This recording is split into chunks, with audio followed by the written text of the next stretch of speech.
Welcome back to the Cossy Arsenal channel. My name is Cossy. Welcome back to a brand new video. Arsenal have made an offer to Chelsea for Ni Madu. It is 50 million euros, 45 guaranteed and 5 in add-ons. Chelsea are saying they want more. Someone needs to investigate the relationship between Arsenal and Chelsea because we keep on picking bad players, trash bins from those guys. Kepa and Madueke and Jorginho and David Luiz and Peter Cech. I don't know what is the infatuation Arsenal have with rotten Chelsea players, but it needs to be investigated and it needs to be stopped. Someone needs to be put in jail for these crimes to stop because my team is becoming a dumping place for Chelsea. We're going to be discussing Ni Madu because for me, I am very, very uncomfortable with his signing. We shall also be talking about Fabio Vieira. Now, Fabio Vieira is one of the players that could be leaving Arsenal to Parma. Parma are willing to buy the player. Arsenal put an asking price of 20 million euros. The future of Fabio Vieira is up for debate. But the biggest story is that story on Ni Madu. Is that story reported by Fabrizio that Arsenal have made an offer to Chelsea for Ni Madu. And this is Fabrizio, and he says that Arsenal have sent in their first bid to Chelsea for Ni Madu today. From what I'm told, it's around 50 million, add-ons included. Chelsea want more. They want to start. To start from 50 million and go over, and go over this deal. The relationship club to club is very good, and I would say even it's excellent. Madueke has already had an agreement with Arsenal. He was presented with a project 1 week ago. Mikel Arteta is very keen on Madueke. Madueke is very excited about the opportunity to go to Arsenal, but now it's about the clubs to get the deal done. And this is according to the Times, who are saying that Arsenal have been searching for a left winger and also considered Real Madrid's Rodrigo, Aston Villa's Morgan Rogers, Newcastle's Anthony Gordon, and Athletic Club's Nico Williams. However, all would cost more than Ni Madu, and that's why Arsenal are settling down on Ni Madu. Now, the only picture that I've seen on the internet today that makes sense is this picture. Like, Arsenal have just become a bag of trash. We are the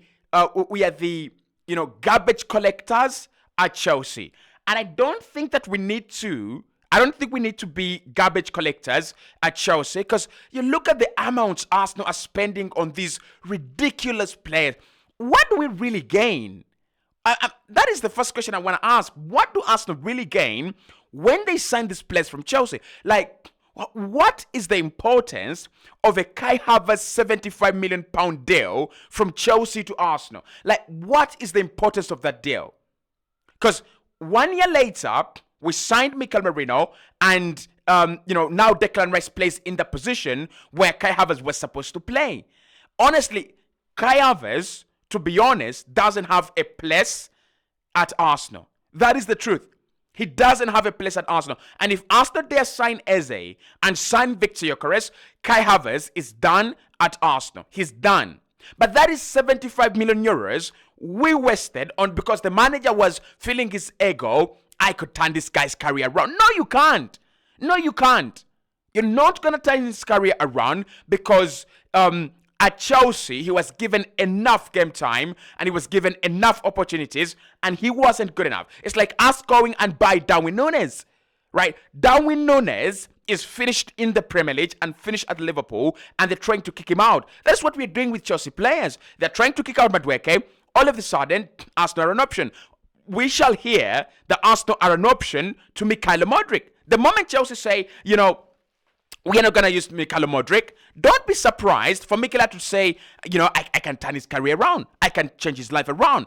We are not in the business of self-help. I don't know whether Mikel Arteta is like so into self-help books and trying to, help people's lives. That is not what, this is a football club. This is a bloody football club, and the job is to win titles. Your job is to sign players that can help you win titles, not take you backwards, because he's got to get rid of Zinchenko now. He's got to get rid of Kai Havertz now. He's got to get rid of Gabriel Jesus now. All those are crap players that he signed thinking he's going to turn their careers around and make them into great players. When Pep says he's not a great player, right? You're not a great player. It's as simple as that. And you look at the signing that made a lot of echoes throughout football. That was Julian Alvarez from Manchester City to Atletico Madrid. It was upwards of 90 million euros, and Pep didn't want to sell. The same with Cole Palmer. But these other rubbish guys, these other rubbish players that have been replaced, Man City signed a player to replace a guy who's already in the squad. It's like signing Grealish right now. So what does Mikel Arteta see in these Chelsea bloody rejects, right? What does Mikel Arteta see? Why do we keep on just going to Chelsea to make ourselves, trash guys? Why? Like, what's the point? Honestly. Now, I want to show you that this deal really doesn't make any sense, right? And I'm one of the people who have said for him to be a right winger, while Arsenal sign a left winger and Eze and a number 9, it would make sense. But even then, it still doesn't make sense, right? This is why. Number one, why would Arsenal sign a backup for 50 million? Why would Arsenal really say we are signing a backup player for 50 million? And that has been that has been answered already in this article released by the Times. And they have said that Arsenal have been looking for a left winger for quite some time, and also considered Rodrigo, Morgan Rogers, and Anthony Gordon. But they would all cost more than Madueke, including Nico Williams, right? So Arsenal have been looking for a left winger to upgrade on that position, okay?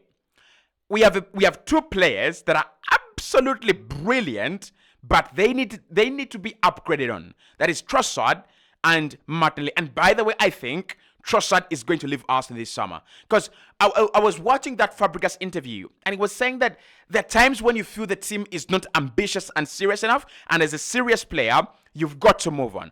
If I was a player at Arsenal, if I was like Saliba at Arsenal this summer, and Arsenal was signing Madueke, and they were signing Kepa, and they were signing Nogan, I would leave. I'm telling you the truth.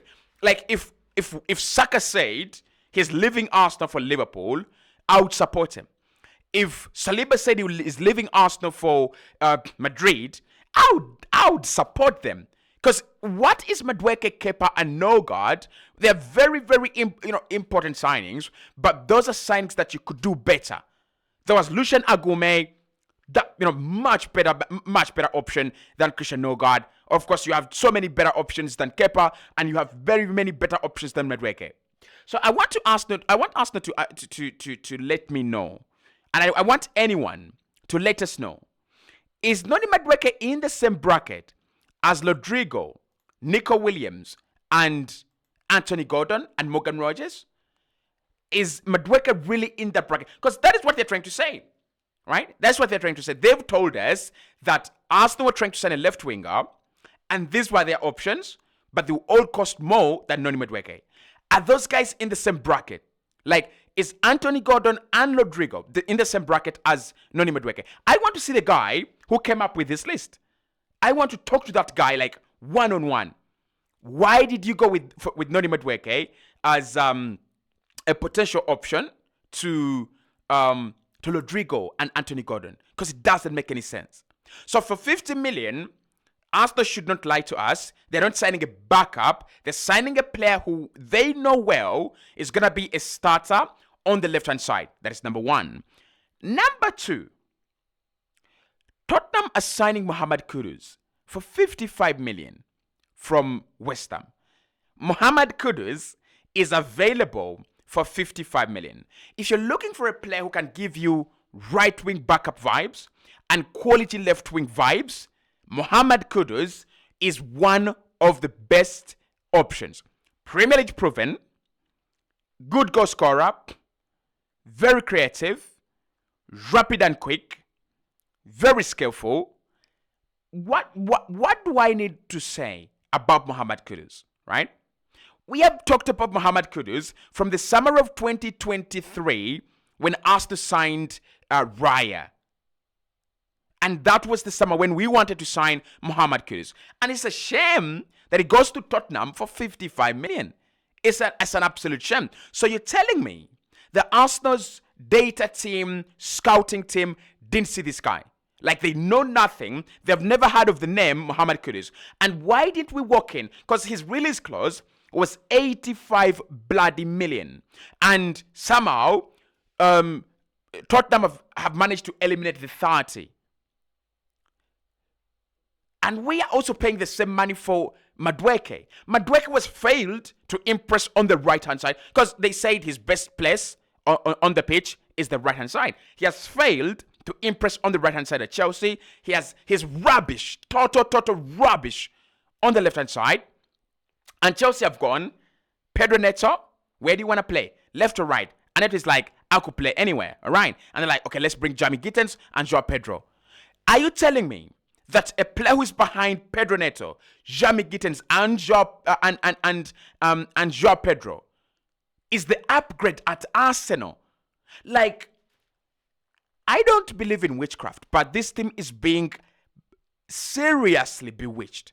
Someone has done, a serial necromancer has cast a spell on this bloody Arsenal team, and I am so tired of it. I am absolutely very tired of it. I'm so tired of it because I know this kind of signings. I can name them right from history until now. Danny Takimesa Welbeck, that was another bin, right? Another trash bin dropped at Arsenal, and we welcomed in with, we always have an explanations for these circus signings because this is absolute circus. We always have an explanation. Danny Welbeck was not getting game time. He was competing with bloody Chicharito. Chicharito was like a bloody average finisher by Premier League standards, and he was behind Chicharito, and Welbeck was signed by Arsenal. Like, are you fucking kidding me? So Welbeck was one, right? You want to know the other? Arsenal still went back to Manchester United and signed Sylvester. Yeah, yes. We went back to Manchester United and signed Sylvester, right? You want to know who the other one was, right? We went to Juventus and signed Stefan Lichtsteiner. That was Unai Emery. Stefan Lichtsteiner. I want to show you that this team is having a necromancer. We are having a wizard, right? We are having a wizard that is his role is just to maintain the spell that was cast on us by a necromancer like 20 years ago. So that was Stefan Lichtsteiner. And then somehow Arsenal signed Socrates Papastopoulos, thinking he's a good signing, thinking he's a good player. Let's not forget Mustafi, okay? Now, let's add the likes of Callum Chambers, right? Rob Holding is another. These mediocre signings, and we always find an explanation as an Arsenal fans to go, Rob Holding is gonna be a good defender. Like, he reminds me of Tim Cahill. You are a bloody idiot. We are bloody idiots. I'm telling you, we are idiots. We are idiots. Because every single summer, we kind of seem to welcome a player we know deep down at the core of our hearts. We know this is a bad signing, and we seem to say these are the advantages of signing this guy. And I'm so guilty of that. I'm very, very guilty of that, right? Like last season, honestly. I know Mikel Merino scored a couple of goals, 7 or 1. Okay, now this season, what does Mikel Merino do? Rice is available, Odegaard is available, maybe we have Eze, you have Kai Havertz maybe dropping into midfield. So what does Merino do now, right? What's the importance of the signing? You see, the truth is, this Arsenal team are so used to hoeing around that settling into a good shape is a very, very difficult decision for us. Honestly. Like, we're so used to screwing around. We are so used to having these random bad days, right? Consistently. In order for you to have, consistent good days, it's gonna take some commitment. And I think think Arsenal really are really onto that. I don't think really Arsenal are excited about having a good squad that could win you the Champions League and the Premier League for 5 years. I don't think Arsenal really are really excited about that. Because let's look at the players that we have signed in the same way as Madueke that we have to get rid of right now, right? We chose Jesus over Isak. We have to get rid of Jesus. We signed Zinchenko after failing to sign Lisandro Martinez. We have to get rid of Zinchenko now, okay? We signed Ramsdale for 30 million, a mediocre goalkeeper for 30 million. We got rid of him, right? We had to get rid of him.